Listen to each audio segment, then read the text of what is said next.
Boa noite, queridos pastores, queridos líderes que estão nos acompanhando agora. A graça e a paz de nosso Senhor Jesus seja com vocês.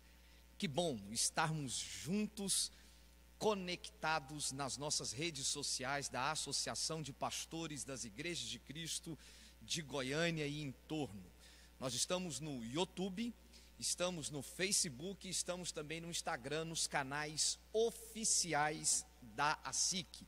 Eu espero que você já tenha enviado e compartilhado o link da nossa transmissão com toda a liderança da sua igreja, porque é uma oportunidade prática e fácil de todos acessarem ao conteúdo que nós estamos nos propondo a passar para os pastores. Desde o início do ano, nós estamos trabalhando com uma metodologia de ensino nas nossas reuniões da ASIC. Já falamos sobre organização administrativa de igreja, já falamos sobre preparar o ambiente da igreja para um crescimento e hoje vamos estar falando sobre ética pastoral. Ética, ministério pastoral e igreja é o tema da nossa ministração hoje. E eu quero convidá-lo a abrir a sua Bíblia no livro do profeta Ezequiel, no capítulo 34, e eu vou ler apenas o verso de número 10. Ezequiel, capítulo 34, verso 10. Enquanto você está abrindo a sua Bíblia, eu quero dizer que a tradução que eu vou estar lendo aqui é de Eugene Peterson, a Bíblia, a Mensagem. Diz assim um texto: vou pegar minhas ovelhas de volta, eles estão demitidos, já não são pastores das minhas ovelhas, chega de pastores que só alimentam a si mesmos, vou salvar minhas ovelhas da ganância deles, eles nunca mais se alimentarão das minhas ovelhas. Que Deus abençoe o nosso estudo em o nome de Jesus. Este é um verso de tantos outros falados no livro do profeta Ezequiel e que se traduz como uma exortação aos líderes religiosos de Israel na época da vivência do profeta Ezequiel. E essa mensagem, contextualizando nos dias atuais, ela obviamente se equipara a nós, pastores, bispos e líderes de comunidade. O livro do profeta Ezequiel contém várias exortações. No capítulo 8, por exemplo, Deus dá uma mensagem a Ezequiel, revelando a corrupção e as grandes abominações que eram praticadas no templo. E o templo, na cultura religiosa judaica, ele guardava uma importância relevante. E Deus então traz uma mensagem para os líderes de Israel, dizendo que a conduta e o comportamento deles haviam afastado a presença de Deus do santuário.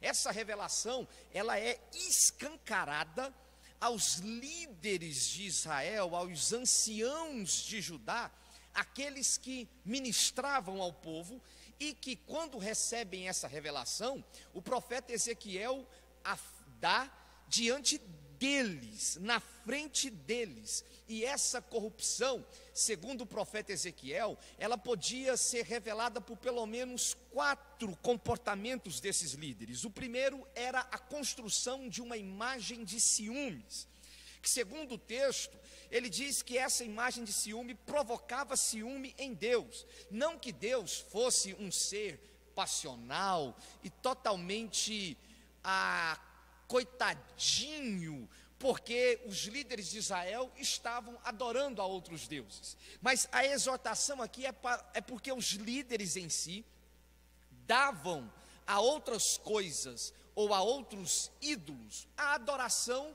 que devia somente a Deus. Uma segunda atitude reprovada pelo profeta Ezequiel aos líderes religiosos da sua época eram as ações secretas. E o capítulo 8 também vai falar dessas ações, que eram aquelas atitudes feitas nas trevas. Um mundo paralelo, vidas ocultas, uma vida envolvida com prostituição, com magia negra, com ocultismo. Uma era a vida dos líderes religiosos do templo, outra era a vida dos líderes religiosos fora do templo. Esse comportamento também foi condenado pelo profeta Ezequiel no capítulo 8.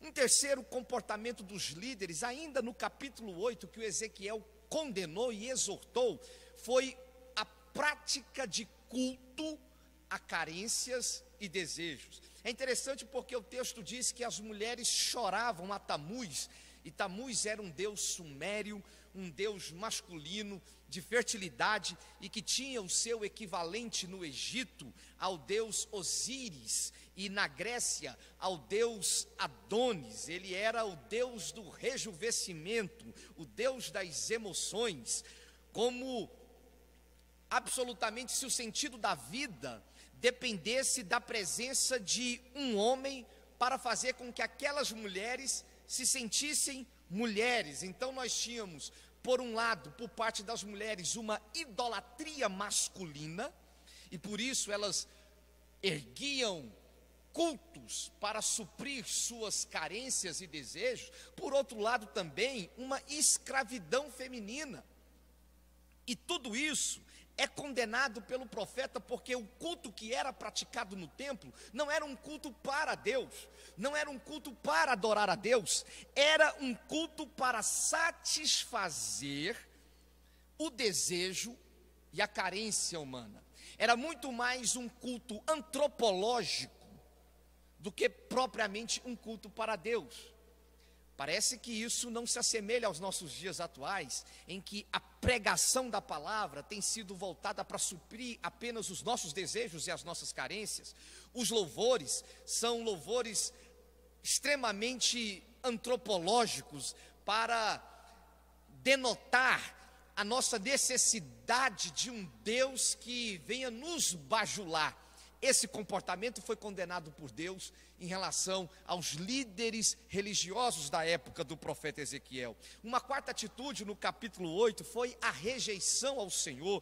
E o profeta Ezequiel diz que esses líderes, eles estavam de costas para o templo do Senhor, com o rosto voltado para o Oriente. Eles, virados para o Oriente, adoravam o sol e buscavam todas as influências espirituais dos cultos do Oriente, e com tudo o que isto implicava. E pior, não apenas praticavam doutrinas que contrariava com o evangelho do Senhor, como também estavam dando costas para Deus, se alimentando de um marketing barato, de doutrinas como hipnose, controle, manipulação, de ofertas de curas vendidas em nome de Deus. E isso foi simbolizado pelo profeta Ezequiel como dar as costas para Deus.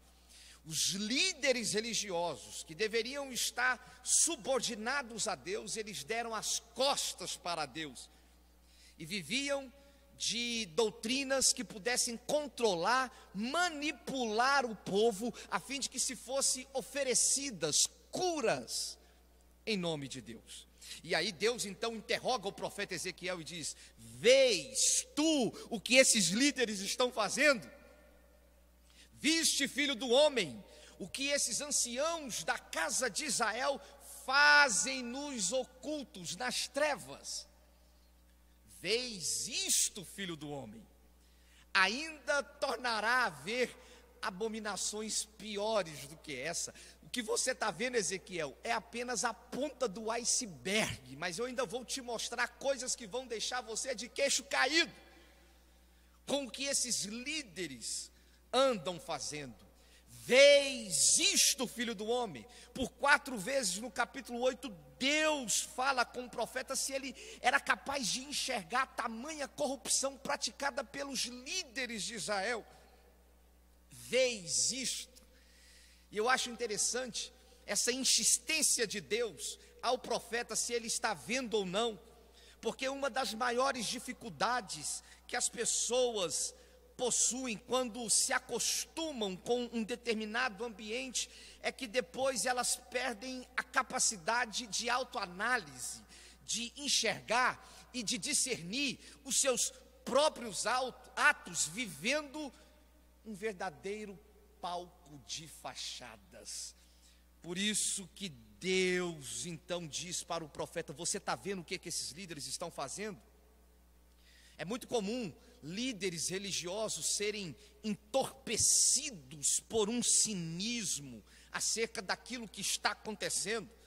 E Deus diz: você, profeta Ezequiel, está percebendo essas coisas horríveis, essas cobiças, essas lascívias, essas eroticidades, essas abominações, esse presépio de brincadeiras que tem sido feito em meu nome. E aí o profeta conclui no capítulo 8 dizendo: ei-los a chegar o ramo ao seu nariz. Deus então adverte esses líderes dizendo: uma hora vocês vão espirrar, e quando vocês espirrar, vai sair uma crosta de tantas abominações que vocês vão jogar para fora, e que vocês vão perceber tantas coisas horríveis que vocês têm feito. E não apenas isso, eu vou tratar vocês com furor, o meu olho não vai poupar vocês, eu não vou ter piedade de vocês, e ainda que vocês gritem ao meu ouvido com grande voz, eu não vos ouvirei. E vocês conhecerão que eu sou um Deus sério, vocês conhecerão que a minha palavra é verdade. A gente prossegue um pouco mais e no capítulo 12, o profeta continua exortando a casa de Judá e a todos aqueles líderes religiosos que estavam brincando em nome de Deus. E me permita, meu querido pastor, utilizar a expressão brincadeira para não falar coisa pior, para não falar má fé, ou usar uma expressão ainda mais horripilante com as práticas desses líderes. E que também era simbolizado por algumas razões. A primeira delas, eles acreditavam que morreriam sem ter que prestar contas daquilo que eles haviam feito. E aí havia um provérbio popular na época do profeta Ezequiel que dizia assim: prolongar-se-ão os dias e perecerá toda a visão. A expectativa de algumas pessoas era: Deus realmente fala a verdade, o juízo de Deus vai vir, mas que esse juízo e que essa verdade possa se prolongar nos dias, porque a gente vai morrer e não vamos absolutamente pagar essa conta. Então eles de fato acreditavam que mais cedo ou mais tarde as contas seriam acertadas. Contudo, o desejo deles era que isso fosse jogado pela frente. Uma palhaçada com o próprio Deus. Mas a palhaçada não parava por aí. O profeta diz que eles enganavam o povo. E aí a exortação é: ai de vocês, pastores, profetas loucos, que seguem o seu próprio espírito e que nada viram, e da minha parte brincam comigo, porque vocês não se conectam com a minha palavra, com o que eu disse. Vocês viram vaidade, adivinhação mentirosa.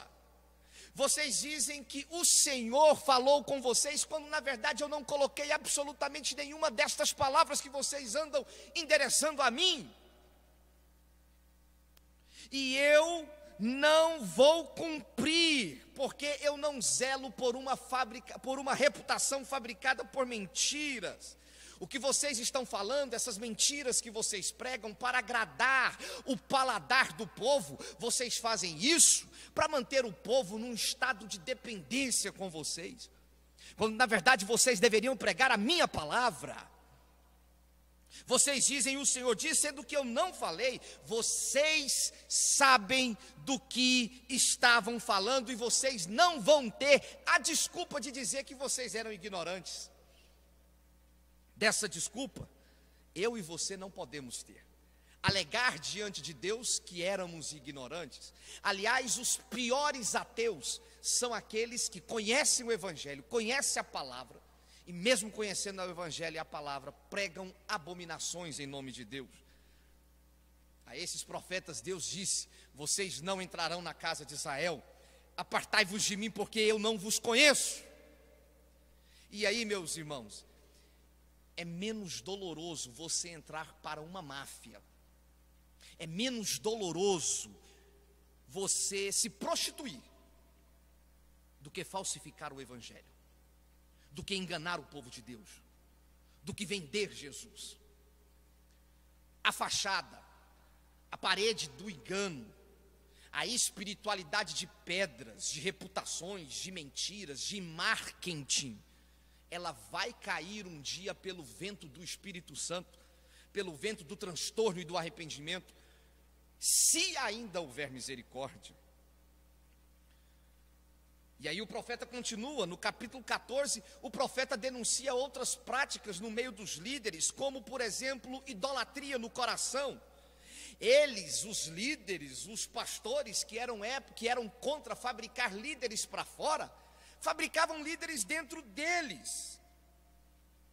Quais têm sido os nossos ídolos? São os nossos caprichos pessoais? Porque nós não aceitamos que as pessoas discordem de nós? São o nosso culto ao dinheiro, o nosso culto ao poder, aos palácios, às importâncias, às grandezas? Aliás, muitos de nós temos um verdadeiro complexo de inferioridade, porque quando encontramos qualquer tipo de oferta do diabo, nós nos curvamos diante dela, porque não enxergamos ainda quem somos em Cristo. Havia uma prática de maldade, disputas, torpezas, interesses próprios. Havia uma alienação condenada pelo profeta Ezequiel. Esses homens tinham perdido o temor, não andavam mais em arrependimento e nem em quebrantamento diante de Deus. Eles faziam o que faziam sem ter um mínimo de peso na consciência. E qual seria o juízo de Deus sobre esses anciãos? A palavra diz que eles seriam entregues ao próprio ciclo, às consequências dos seus próprios atos, e eles se tornariam um memorial na geração do que não serem Deus. Seria como se Deus pegasse a imagem deles para as gerações futuras e dissesse: se alguém deseja ser pastor, esse aqui não é exemplo de pastor. Isso aqui não é exemplo de homem de Deus. Isso aqui não é exemplo de homem verdadeiramente temente a Deus. Essa seria a consequência para eles. Eles seriam arrancados como memória e lembrança do meio do povo, e até a família deles iriam ter vergonha da maldade praticada por esses líderes. Você prossegue e você chega então no capítulo 34, quando o versículo que acabamos de ler, Deus diz ao profeta: eu vou buscar as minhas ovelhas, essas que não convêm mais a vocês pastores, a vocês que espalharam elas para fora, elas que têm servido para vocês apenas como carniça para abutres, as buscarei dos lugares que vocês têm as deixado como lugares de medo, de controle, lugar de escuridão, de pânico. Eu vou libertá-las desses lugares que vocês as têm colocado, e eu vou reuni-las em meu amor, e eu vou livrá-las dessa exploração, e vou trazê-las para um lugar de descanso no Evangelho, porque Ele, o Senhor, e não homens ou outras pessoas, apacentarão as suas ovelhas, e elas ouvirão a sua voz e o reconhecerão. Bem, você pode estar me perguntando: E o que é que tudo isso tem a ver com ética?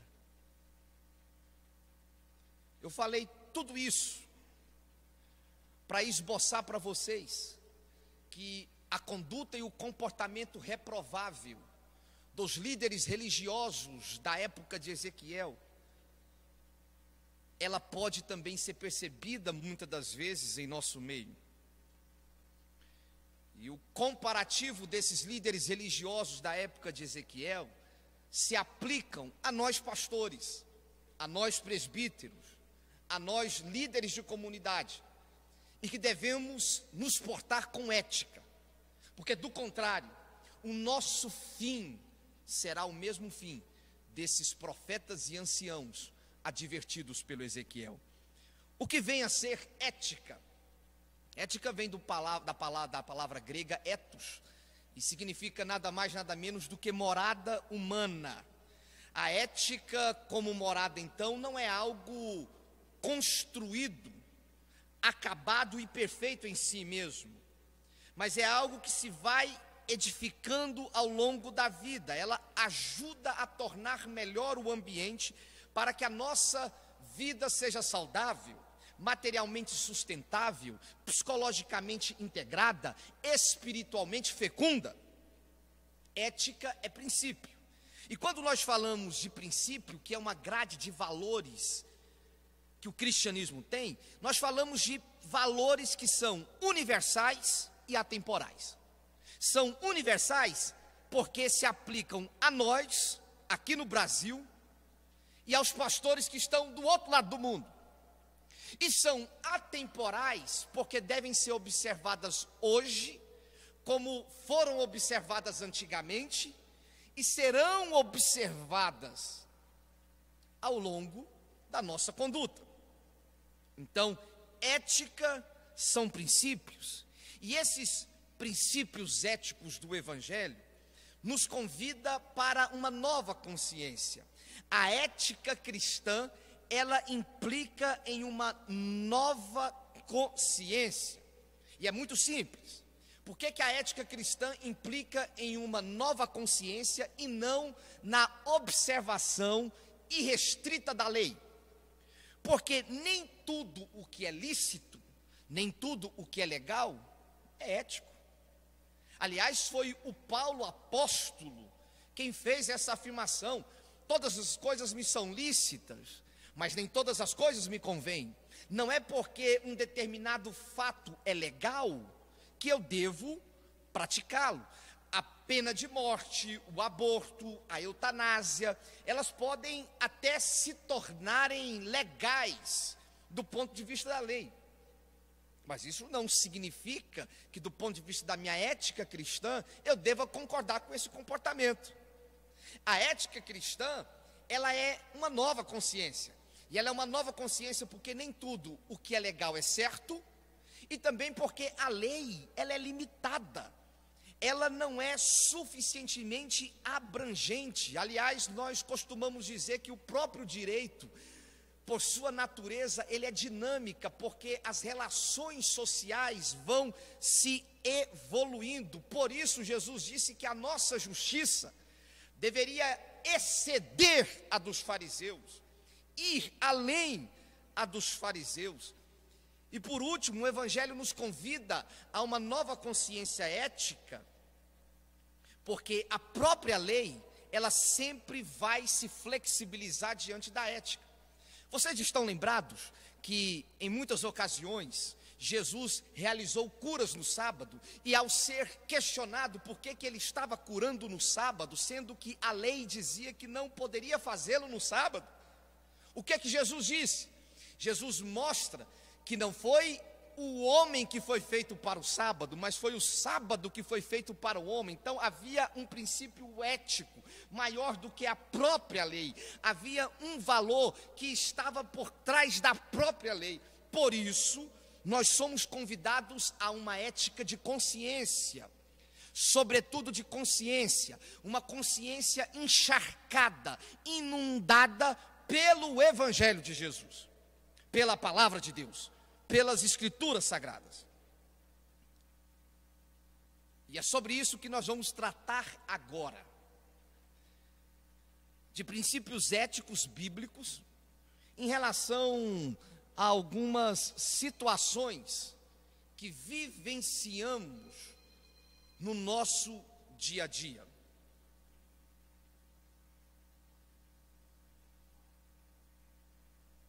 Primeiro, o dinheiro. Como pastores, como devemos nos comportar em relação ao dinheiro? E eu quero falar algumas verdades. A primeira delas, pastorear é vocação e não profissão. Um princípio ético. Pastorear é vocação e não profissão. O pastor, ele não trabalha para receber uma contraprestação do seu trabalho. Ele trabalha ministerialmente por uma questão de convicção de fé. Quem te chamou não foram os homens. Quem te chamou foi Deus. O seu chamado veio de Deus. E é justamente porque o seu chamado veio de Deus, por uma convicção de fé. Você está lembrado aquele dia que você estava no seu quarto ajoelhado, que você estava naquela celebração e que Deus falou ao seu coração, te chamando para a obra? Foi Deus quem te chamou. Por essa razão, o nosso ministério é um ministério de fé. Nós somos os primeiros praticantes de Hebreus capítulo 11, verso 1. A certeza das coisas que se esperam e daquelas que ainda não se veem. E a nossa esperança, ela repousa na certeza de que Deus cuida de nós. Deus cuida dos seus. E não em contratos materiais. Então, quando falamos de dinheiro, a partir do ponto de vista da ética pastoral, precisamos aprender isso. Nós somos vocacionados e não profissionais da fé. Pastor não é empregado da igreja. A igreja não faz acerto com o pastor trabalhista, porque o pastor não é funcionário da igreja. A igreja, a comunidade deve reconhecer os direitos de um pastor e abençoá-lo. Mas não existe vínculo trabalhista, vínculo jurídico entre pastor e igreja, porque pastor não é funcionário de igreja. Pastor não é dono, proprietário, empresário de igreja, e nem família de pastor é proprietária de igreja. A gente precisa entender que existe uma separação clara entre patrimônio pessoal e patrimônio da igreja. O patrimônio da igreja é da comunidade local, é da igreja local. A igreja local é da comunidade. Pastor não pode vender uma estrutura física da igreja e ficar com dinheiro para si. E aí você às vezes pensa o seguinte: não, mas a igreja não está no meu nome, a igreja está no nome da associação religiosa. E aí quando vai se averiguar a associação religiosa está em torno da família. Ministérios e igrejas têm se tornado empresas familiares. Mas esse não é o nosso ofício. Nós não fomos chamados para isso. Aquele que vende toda uma estrutura da igreja para ficar com o dinheiro para si. Preste atenção, mais uma vez, que vende para ficar com o dinheiro para si, não pode fazê-lo, sob pena de ser desonesto, porque o patrimônio não é dele, é da comunidade. E a comunidade participou na construção daquela estrutura, sem contar com as ofertas e os dízimos de outras pessoas que às vezes nem eram daquela igreja. De modo que, se a estrutura for vendida para acerto de contas ou para ficar com uma pessoa ou com uma família, sejamos honestos, devolva os dízimos e as ofertas para todas as pessoas que contribuíram com aquela construção. Pastor não é dono de igreja. Pastorear é vocação, não é profissão. Pastorear é valorizar a salvação integral em detrimento do acúmulo de posses aqui na terra. Entenda uma coisa, nós fomos chamados para pregar salvação, e salvação vale mais do que dinheiro. O que adianta um homem ganhar o mundo inteiro e perder a sua alma? Era disso que Jesus estava falando. Mas a nossa relação com o dinheiro tem se tornado tão promíscua, que nós estamos nos curvando diante da teologia da prosperidade. E o pior, não porque ela pareça oferecer alguma coisa boa às pessoas, mas é para termos o pretexto de utilizarmos o dinheiro da igreja ao nosso bel prazer. E isso, irmãos, é pior do que as indulgências papais, porque os padres, eles pelo menos vendiam o perdão e a salvação. Hoje nós estamos comercializando a fé em troca de bens terrenos. E quando o evangelho se torna terreno, nós perdemos a ambição da glória de Deus e a fé se torna um instrumento de apropriação. Usamos a fé das pessoas, não apenas para explorar as pessoas, mas para nos enriquecermos às custas dela. Como se fé fosse um passe de mágica, macumba, e como se Deus fosse um Deus cupido. Nós não fomos chamados para fazer barganhas em nome de Deus e nem comercializar a fé. Eu confesso aos irmãos que eu tenho andado preocupado, porque se ouve que as pessoas perguntam: existe pastor correto?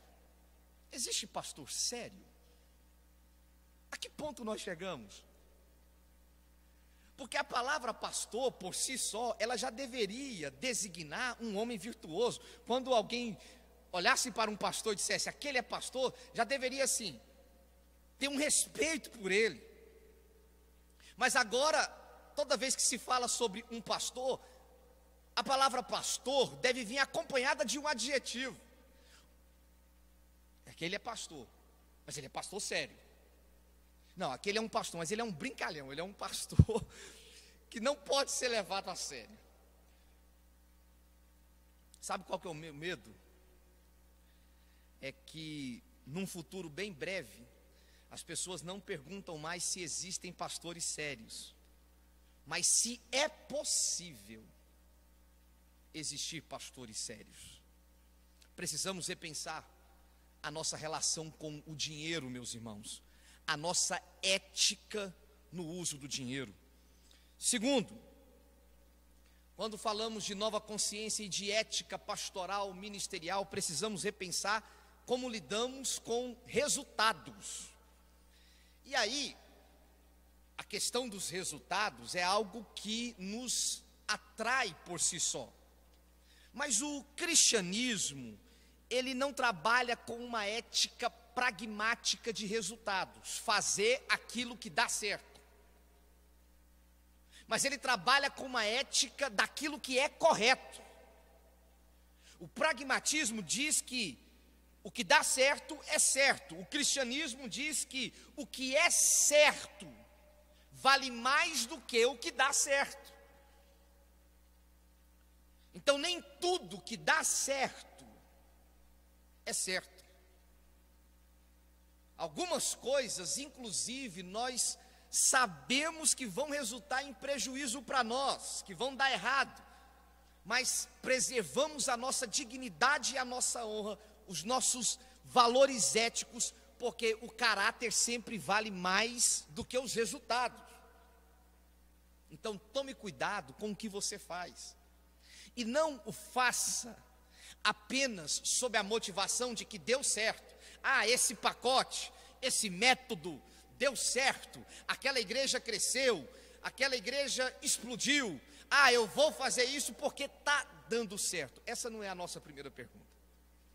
A primeira pergunta que nós devemos nos submeter é: isto é certo? Porque existem coisas que vão dar até prejuízo para nós.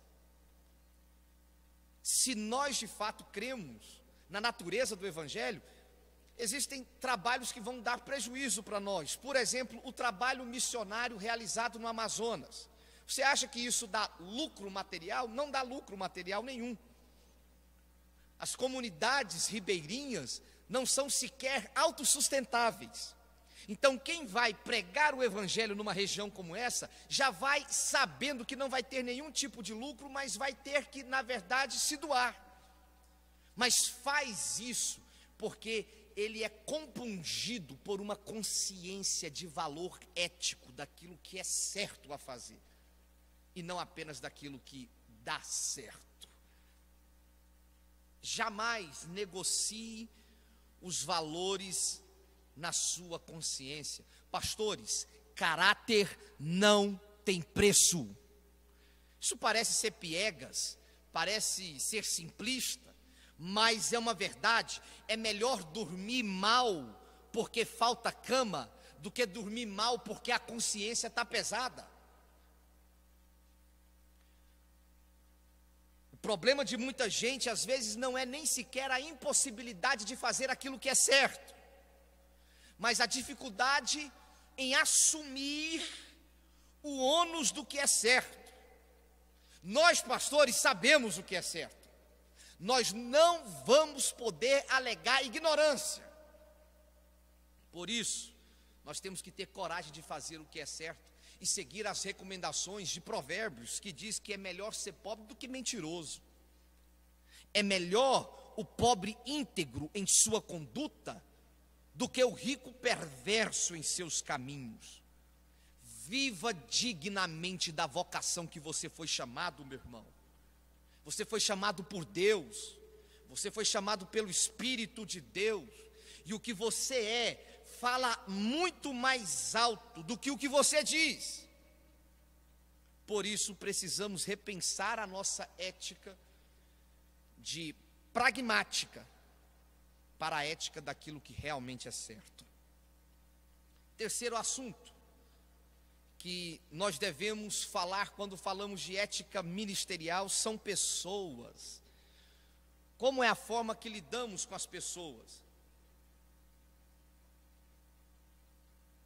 E aí nós precisamos aprender que pessoas não são números. Pessoas não são números. A nossa ética pastoral não é uma ética de inclusão, é uma ética de transformação. Basta você ver para o censo demográfico e perceber que é óbvio que há um crescimento dos grupos religiosos no Brasil, principalmente dos evangélicos, dos protestantes. Agora, esse crescimento da população evangélica não corresponde a uma transformação de fato no Brasil, porque assim como a população evangélica está crescendo, divórcio está crescendo. Assim como a população evangélica está crescendo, você vai aqui no 7º Batalhão, ver alguns adolescentes ou menores infratores que estão recolhidos nas casas de albergue. Aí você chega lá, está lá o Jeremias, o Daniel, o Isaías, que só tem esse nome porque é filho de crente. E o que dizer então dos conhecidos desigrejados, que por uma razão ou outra, muitos deles se decepcionaram com a forma como lidamos com o Evangelho? Então nós precisamos repensar se nós estamos inchando a igreja ou se as pessoas estão sendo transformadas. E a nossa preocupação não deve ser estritamente com números, mas deve ser com transformação de pessoas. Que Deus nos use para salvar pessoas, para transformar o Brasil, e não para que estas pessoas sejam apenas números na nossa comunidade. Pessoas não são números, pessoas não são de nossa propriedade, porque a nossa ética é uma ética de discipulado, não é uma ética de adestramento. Preste atenção numa coisa: as pessoas são discípulos de Cristo. Quem disse para você que as pessoas da sua comunidade são de propriedade sua? Vai fazer biquinho agora e amaldiçoar as pessoas? Elas não são nossas, elas são de Cristo. Elas podem até nos imitar na nossa forma de transmitir Jesus, mas elas são discípulos de Jesus. O único sacrifício válido é o de Jesus. Não foi você, não foi eu que derramou sangue por elas, foi Jesus que morreu por elas. Quem disse para você que elas são nossas? Elas são de Jesus. Mas o nosso problema é que nós vivemos hoje uma ética de adestramento. E aí, as nossas igrejas muitas das vezes parecem muito mais um curral de gados e de soldadinhos de chumbo, em que todo mundo é igual a todo mundo, do que o corpo vivo e multiforme da graça de Cristo. As pessoas valem muito mais do que elas fazem. As pessoas não são números, as pessoas, elas não são nossas, e as pessoas não valem o que elas fazem, porque a nossa ética é uma ética de relacionamento e não de método. Então as pessoas valem muito mais do que o papel que desempenha. O idoso da sua igreja que não dá conta mais de dirigir um pequeno grupo, dirigir uma célula, o idoso da sua igreja, ele tem o valor. As crianças da sua igreja que não produz, na nossa cosmovisão metodológica de evangelização e discipulado, também são importantes, porque a nossa ética é de relacionamento. As pessoas são importantes para nós, independente do método ou do papel que elas desempenham. Por último, e aí nós já vamos então partir para os minutos finais do nosso estudo sobre ética, eu quero falar sobre a nossa relação com o poder. E aí é preciso termos alguns princípios claros. O primeiro deles, o poder, ele tem que ser exercido com justiça e santidade. Caso contrário, o poder vai te corromper, vai me corromper. E aí, meu irmão, aqui nesse quesito não tem exceção. Vale para o presidente da república, vale para o líder de ministério, vale para o pastor da igreja, para o presidente da missão, para o empresário. Poder é poder. E se esse poder não for submetido à justiça e à santidade, ele pode ser exercido em nome de Deus, do Estado, do dinheiro e do diabo, que ele vai corromper. Poder é perigoso. E a gente não deve brincar com o poder. Por isso que sem justiça, o exercício do poder é sempre destrutivo, porque nada corrompe mais a santidade e a justiça do que o próprio poder. Os mais trágicos exemplos de injustiça e de poder na vida vem daqueles que recebem muito poder.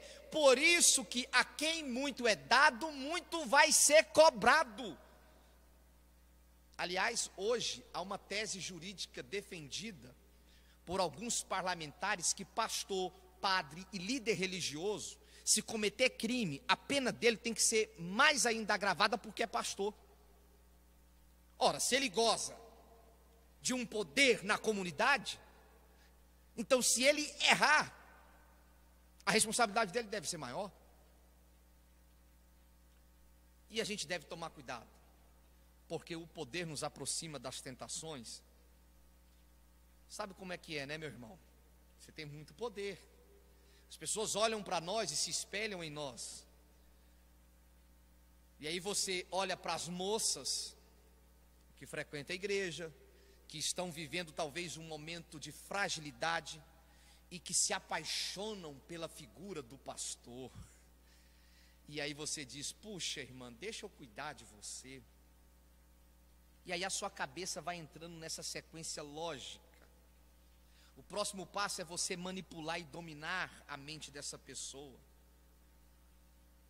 Não é raro, não tem sido raro os casos de mulheres que dizem que ficaram encurraladas pelo pastor e que vêm chorando dizendo: não aguentei e cedi. Porque o poder nos faz ser um homem charmoso, brilhante, competente e carismático.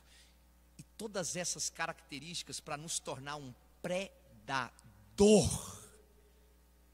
elas são extremamente poderosas para nos fazer predadores de conduta sexual.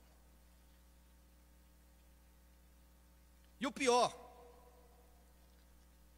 é que nós fazemos como os líderes na época de Ezequiel, fazemos as ocultas e negamos.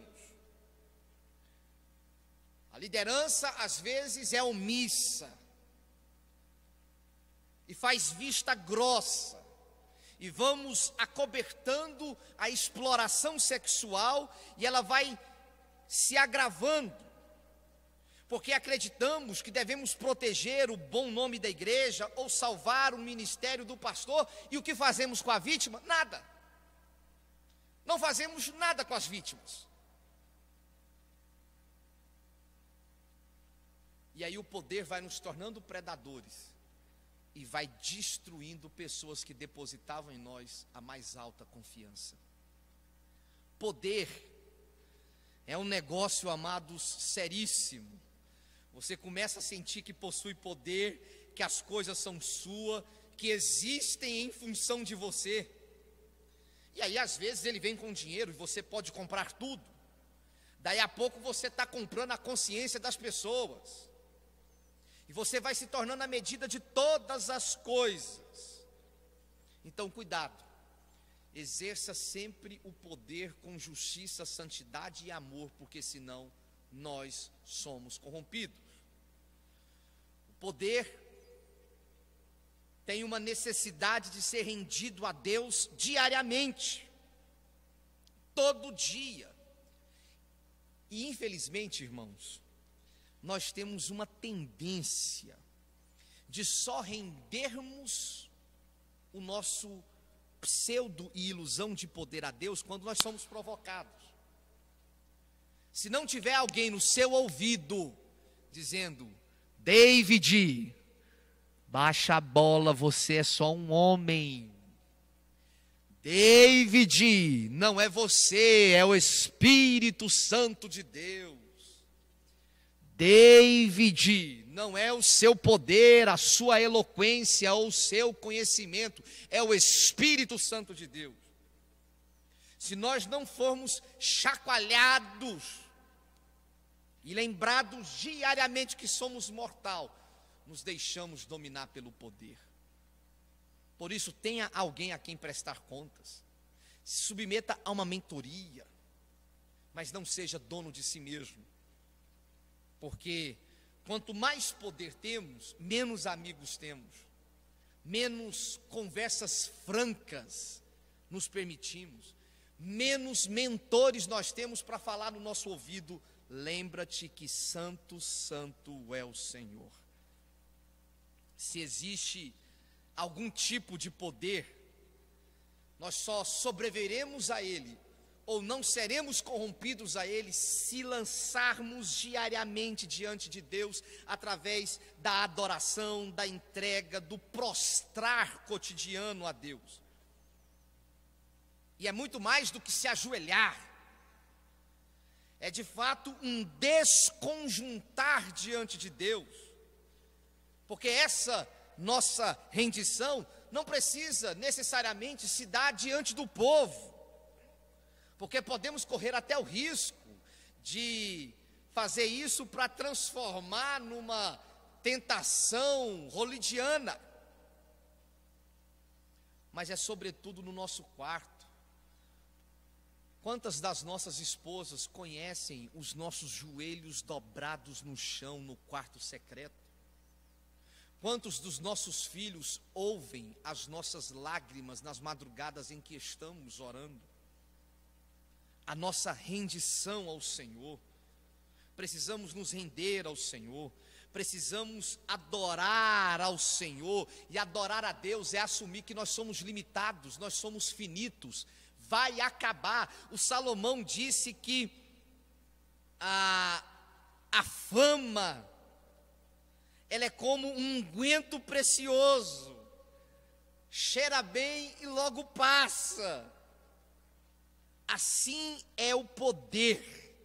Ninguém é eterno, ninguém é perpétuo, só há um eterno, só há um perpétuo, e esse é o Senhor. Por isso entregue a Deus tudo que você é, tudo que você tem, porque essa é a única forma de resistirmos à tentação do poder.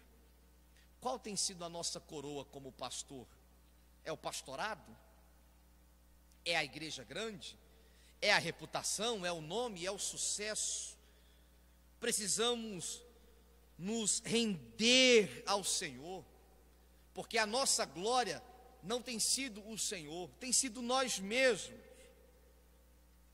E é por essa razão que muitos de nós estamos agarrados à instituição. Daqui não saio e daqui ninguém me tira.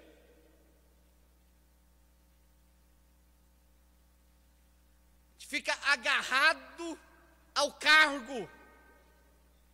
E quanto mais possuído da coroa da instituição da glória humana tivermos, mais dificuldade ética nós vamos ter para renunciar aquilo que é uma tentação para nós.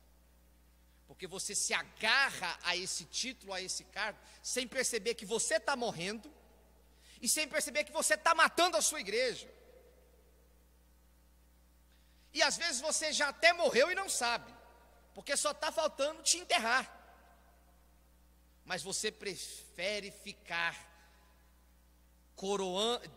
coroando o seu status do que rendê-lo ao Senhor.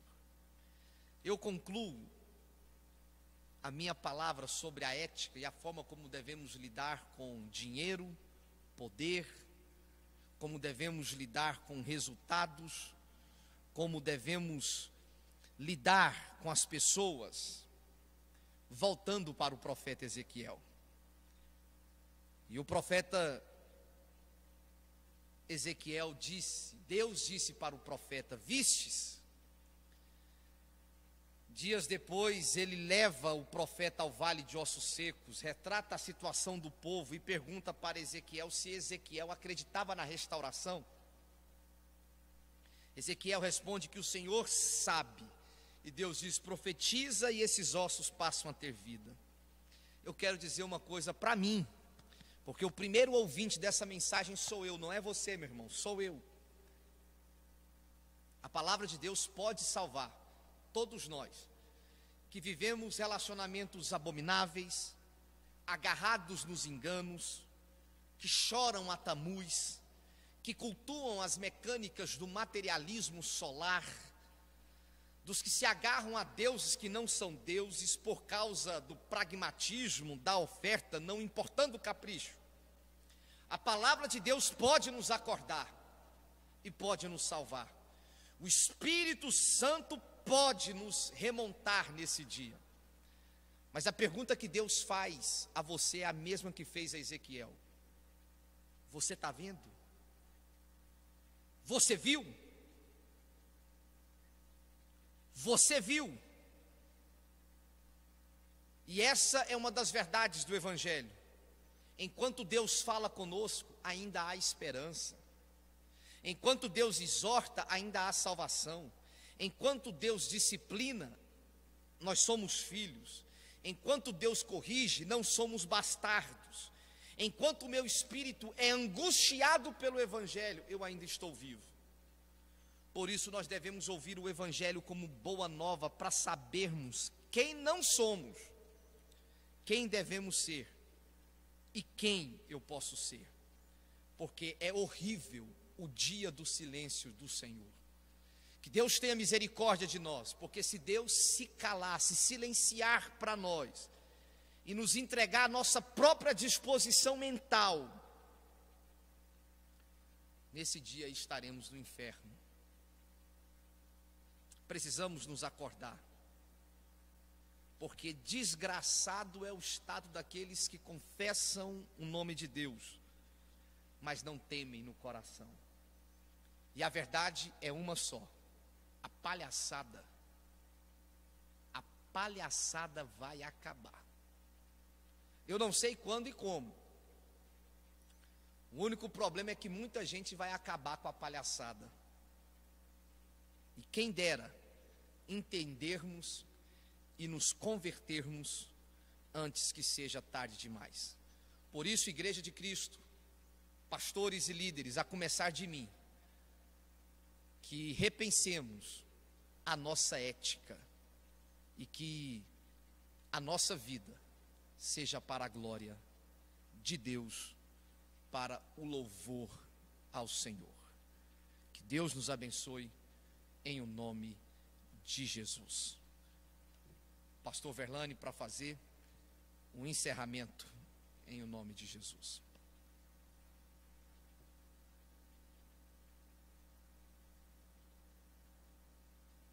Amém, amados irmãos. Obrigado, que Deus abençoe você, que você tenha uma excelente noite. Dia 6 de julho, nós estaremos juntos novamente às 19h30. Deus te abençoe em nome de Jesus. Amém.